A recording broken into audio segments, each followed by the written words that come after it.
आप देख रहे हैं निष्पक्ष दस्तक। मैं हूं राजीव।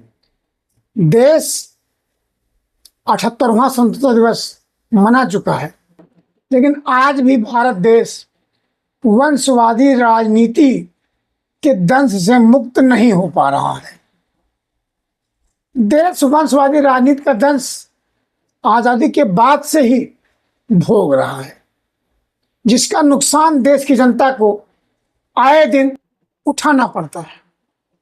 आमतौर पर राजनीति में स्थापित नेता की यही चाहत होती है, उसके बाद उसके परिवार का कोई सदस्य राजनीति में अर्थात उसके कार्य को संभाल ले।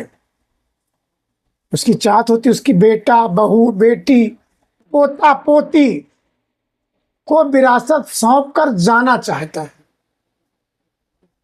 और यही नहीं, अब कुछ राजनीतिक दल अपने प्रशासनिक अधिकारियों को भी अपने हिसाब से काम कराने के लिए एक्सटेंशन देते चले जा रहे हैं। अगर अपवादों को छोड़ दें तो इस विषय पर आज देश की सारी पार्टियां संलिप्त हैं। वो अलग बात है, कुछ कम और कुछ ज्यादा। जमीनी हालत से जुड़ाव बहुत कम होता जाता है।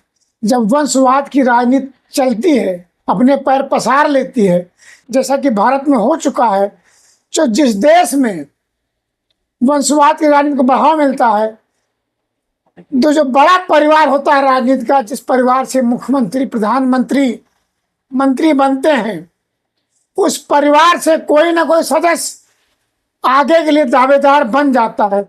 इसलिए उस परिक्षेत्र के, उस परिसीमन की उभरता चेहरा कहीं ना कहीं उस परिवार की आंच में दब जाता है, उभर नहीं पाता है, निखर नहीं पाता है।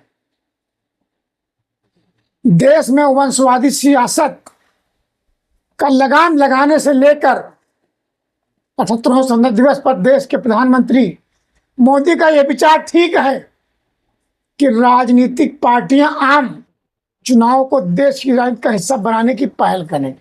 ये युवा जमीन से जुड़े होते हुए आम जन के हर सुख दुख से परिचित होते हैं।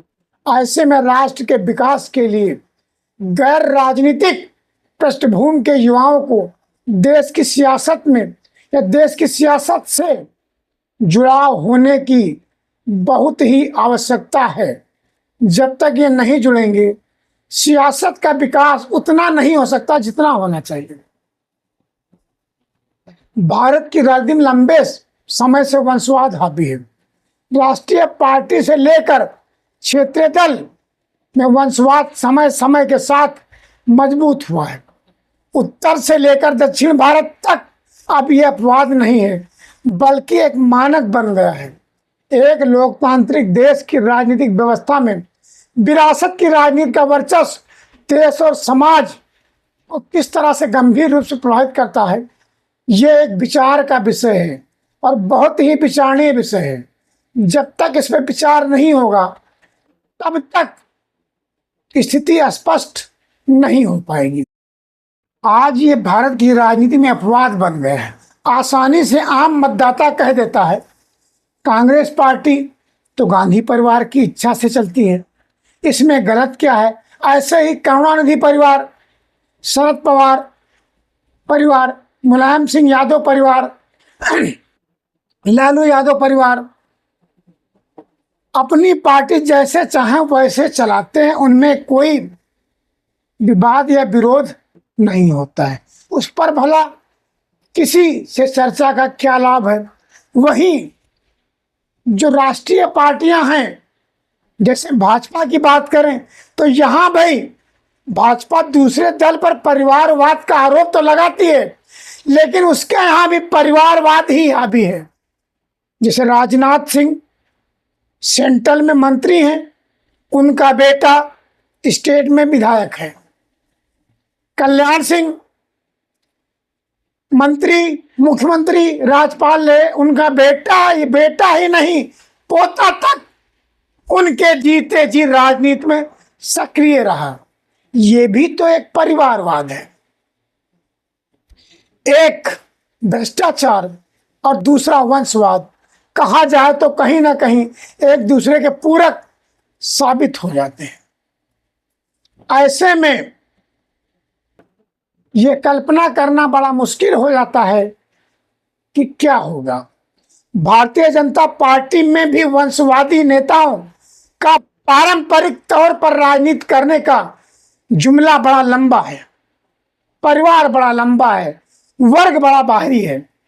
मोदी जी की चाहत है, प्रयास है कि पारिवारिक राजनीति को खंडित कर युवा चेहराओं को भारत के विकास के लिए आगे बढ़ाया जाए, लेकिन वो कितना कर पाते हैं ये वक्त तय करेगा।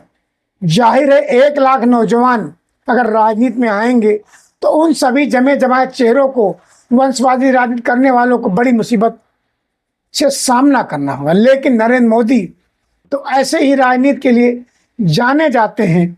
करते क्या हैं ये वक्त बताएगा, और क्या कर पाएंगे ये समय तय करेगा। अगर हम प्रतिनिधित्व की बात करें तो आज देश में देश की पंचायत को शहरी निकाय, राज्य विधानसभा, लोकसभा, कुल 33 लाख से अधिक जनप्रतिनिधियों की जरूरत है। इस तरह से राजनीति स्पर्धा के लिए लगभग 1.5-2 करोड़ प्रत्याशी होने चाहिए। पंचायत और नगर निकायों में कहीं 33% तो कहीं 50% स्थान महिलाओं के लिए आरक्षित भी है। अतः 50 से 60 लाख लोग तो केवल महिला प्रत्याशी ही होनी चाहिए। मोदी सरकार ने 106वें संविधान संशोधन द्वारा लोकसभा और विधानसभाओं में भी महिलाओं के लिए 33%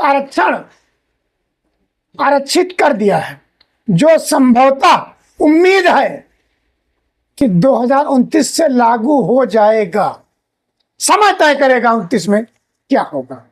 जब परिसीमन होगा तो लोकसभा और विधानसभाओं में जनप्रतिनिधियों की संख्या और बढ़ेगी। इसीलिए आगे की सोच को रखते हुए विधान भवन में 888 सीटों वाली लोकसभा और 384 सीटों वाली राज्यसभा बनाई गई है। अगले 5-6 वर्षों में इतने राजनीतिक कहां से आएंगे। अतः बिना राजनीतिक पृष्ठभूमि वाले योग्य और समाज सेवा के लिए प्रतिबद्ध युवाओं को सक्रिय राजनीति में लाने से इस कमी को दूर किया जा सकता है और देश को नई ऊर्जा और नए राष्ट्रीय संकल्पों से ओतप्रोत युवा राजनीतिज्ञों की एक नई फसल मिल जाएगी, जो न केवल बेहतर शासन देंगे वरन राजनीतिक सांस्कृतिक में गुणात्मक परिवर्तन भी लाएंगे। अब देखना यह है कि क्या होता है।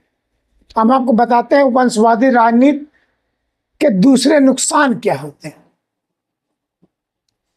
वंशवादी राजनीतिक प्रक्रिया पर कब्जा करके गैर राजनीतिक परिवार के सक्षम लोगों के लिए राजनीति में आने का रास्ता बंद कर देते हैं। संरक्षण की राजनीति अपने लोगों को पुरस्कृत करने के लिए राज्य के संसाधनों का दुरुपयोग करने की संभावना ज्यादा रहती है। इससे मतदाताओं के पास विकल्प सीमित हो जाता है और नतीजे न देने वाले वंशवादी राजनीतिज्ञों को सत्ता से बाहर करने की मतदाताओं की क्षमता कम भी हो जाती है। एक स्थिर राजनीतिक तंत्र में भ्रष्टाचार की संभावना बहुत बढ़ जाती और यह खराब प्रदर्शन का एक कारण बनता है। एक मजबूत राजनीतिक अभिजात वर्ग को खुद को बनाए रखने के लिए एक मजबूत आर्थिक अभिजात वर्ग की जरूरत होती है। दोनों आम लोगों के हितों की कीमत पर एक दूसरे के हितों को आगे बढ़ाते हैं। जब किसी राजनीतिक बड़े परिवार के क्षेत्र में कोई उभरता चेहरा सामने आता है तो दूसरा दल या तो उसे लपक लेता है या फिर उसे कुचल दिया जाता है। योग्यता किसी परिवार की विरासत नहीं है। स्वतंत्र भारत में योग्यताओं की कमी नहीं है, बस उन्हें मौका नहीं मिलता। इधर हाल के दिनों में आपने देखा होगा कि बहुत से राजनीतिक परिवार अपने बेटे बेटी, बहू, पोता पोती को राजनीति में आकर स्थापित कर दिए हैं, और उसी के चलते अपने पारिवारिक संरक्षण देने के लिए वही परिवार अपने अधिकारियों को एक्सटेंशन पर एक्सटेंशन देते हैं ताकि उनके मन मुताबिक काम हो सके। यही रीजन है कि अब देश की जनता परिवारवाद की राजनीति को तोड़ते हुए उससे आगे बढ़ रही है। अच्छा, परिवारवाद की राजनीति करने वाले लोग काफी चतुर होते हैं। इन्हें लगता है कि इसके मुख से कुछ बिगुल फूट सकता है, अब उसे या उसके परिवार के किसी लोग को किसी न किसी पद से सम्मानित कर समाज में सुशोभित कर बिठा देते हैं ताकि उसके विरोध का बिगुल फूटने से पहले शांत हो जाता है। आज देश को आजाद हुए स्वतंत्रता दिवस का 78वां मना चुके हैं, लेकिन अभी बहुत से योग्य परिवार पड़े हैं जिनकी राजनीति में दखल नहीं हो पाई, और जो परिवार आजादी के साथ सही राजनीति में दखल रखे हैं उनका निरंतर पीढ़ी दर पीढ़ी ग्रोथ होती जा रही है।